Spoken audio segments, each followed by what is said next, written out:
مراتك، لكن انا بيني وبينك القانون. انا ليا علاقه بيك ولا انت ليك علاقه بيا؟ وانت لو دخلت فاكر ياد يوم يا محلاوي، يوم الاستاذ عاطف ابو الدهب ما نزلت عليه وتهجمت علينا يا كلب؟ نزلت على الاستاذ عاطف وتهجمت عليه هنا يا كلب. كان ليك علاقه بعاطف ابو الدهب تنزل عليه تتهجم علينا في قناتي بتاع ايه؟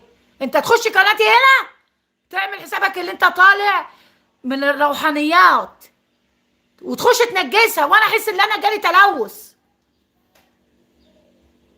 تخشوا قناتي تعرفوا ان انتوا دخلتوا كده في الروحانيات الايمانيه، لكن تخشوا قناتي انا اللي احس ان انا اتلوث.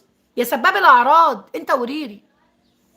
وعاد يقدم تكون مفكر ان انت وانت عند اخلاص وبتقول اخويا ياد اخلاص ابو رجاله بتخاف من سب عراضكم. يلا يا محلاوي